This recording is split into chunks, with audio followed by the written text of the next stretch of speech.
बिहार से इस वक्त की बहुत बड़ी और चौंकाने वाली खबर सामने आई है। सरकार ने अभी अभी ऐसा फैसला लिया है जिसका असर सीधे आपके परिवार, सुविधा और रोजमर्रा की जिंदगी पर पड़ेगा। अगर आप बिहार में रहते हैं तो यह खबर आपके लिए बेहद जरूरी है। इस वीडियो में हम बताएंगे फैसला क्या है, किन लोगों को फायदा होगा, किसे नुकसान हो सकता है और आगे अब क्या बदलने वाला है। वीडियो के आखिर तक बने रहिए क्योंकि आखिरी जानकारी सबसे ज्यादा महत्वपूर्ण है।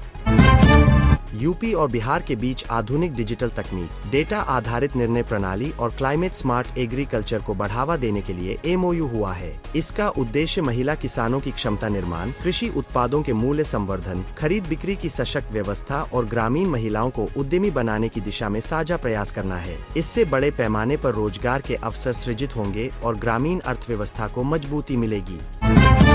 पटना में नीट छात्रा की संदिग्ध मौत मामले में शासन पप्पू यादव ने एक ऑडियो वीडियो जारी किया है। वीडियो में पप्पू यादव की बातचीत शंभू गर्ल्स हॉस्टल में रह रही एक दूसरी नाबालिग छात्रा के पिता से हुई है। वीडियो में कई ऐसे खुलासे सामने आए हैं जिनसे हॉस्टल प्रशासन की भूमिका पर सवाल खड़े हो गए हैं। खास तौर पर हॉस्टल की वार्डन नीतू का नाम चर्चा में आ गया है। नीतू को पकड़ने से ही सच्चाई सामने आएगी।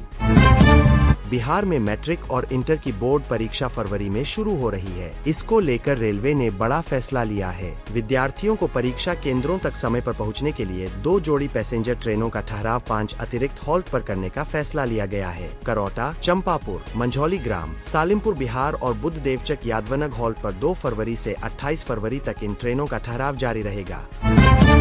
बिहार में कांग्रेस प्रशांत किशोर की पार्टी जनसुराज के साथ गठबंधन कर सकती है। कांग्रेस के पूर्व विधायक शकील अहमद ने कहा कि कांग्रेस सदन के अंदर राजद के साथ है लेकिन बाहर एकला चलो की राह पर है। प्रशांत किशोर के साथ गठबंधन के सवाल पर कहा कि अगर हमारे विचार मिले तो गठबंधन की संभावनाएं बन सकती है। वहीं कल से बजट सत्र शुरू हो रहा है लेकिन कांग्रेस ने अभी तक विधायक दल का नेता घोषित नहीं किया है।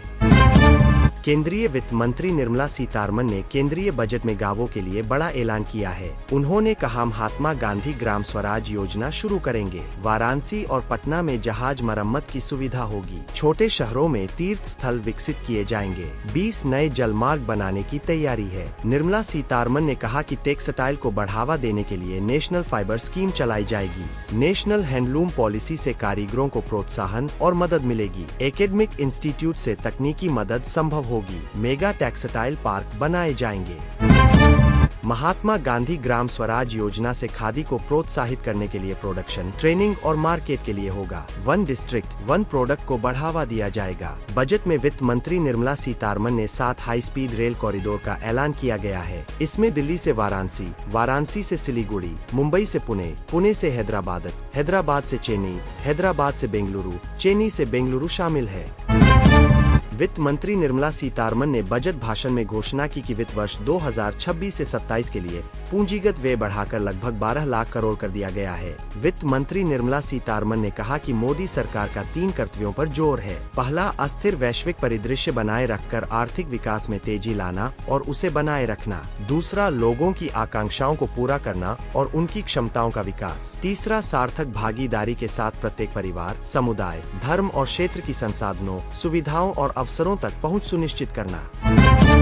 बजट 2026 में चैंपियन बनाने के लिए 10,000 करोड़ रुपए का एमएसएमई ग्रोथ फंड कंस्ट्रक्शन और इंफ्रास्ट्रक्चर इक्विपमेंट को बेहतर बनाने की एक योजना शुरू की जाएगी। इसमें आग बुझाने के उपकरण से लेकर लिफ्ट और टनल बोरिंग मशीन तक शामिल हो सकते हैं। पुराने औद्योगिक क्षेत्रों को फिर से पुनर्जीवित किया जाएगा। शहरी आर्थिक क्षेत्रों का विकास होगा। 2026 से 27 पब्लिक कैपिटल एक्सपेंडिचर को बढ़ाकर लगभग 12 लाख करोड़ रुपए करने का प्रस्ताव। बजट 2026 में बेटियों के लिए बड़ी सौगात है जिसमें हर जिले में एक गर्ल हॉस्टल बनाया जाएगा। विकसित भारत के लिए बैंकिंग पर उच्च स्तरीय समिति के गठन का प्रस्ताव। विद्युत वित्त निगम और ग्रामीण विद्युतीकरण निगम के पुनर्गठन का प्रस्ताव। विदेशी मुद्रा प्रबंधन नियमावली की होगी व्यापक समीक्षा। कॉर्पोरेट बॉन्ड्स पर पूर्ण रिटर्न स्वैप शुरू करने का प्रस्ताव। बड़े शहरों में अधिक मूल्य के म्यूनिसिपल बॉन्ड को बढ़ावा देने पर जोर। वित्त मंत्री ने बजट पेश करते हुए आयकर को लेकर बड़ा ऐलान किया है। न्यू इनकम टैक्स एक्ट 1 अप्रैल 2026 से लागू होगा। सिंप्लीफाइड फॉर्म रीडिजाइन किए गए। मोटर एक्सीडेंट क्लेम की रकम को इनकम टैक्स से छूट। ओवरसीज टूर प्रोग्राम पर 5% की जगह 2% टैक्स। एजुकेशन और मेडिकल पर्पज पर 5 की जगह 2% टैक्स। एम्प्लॉइज हायरिंग सर्विस पर 1 से 2% टैक्स होगा।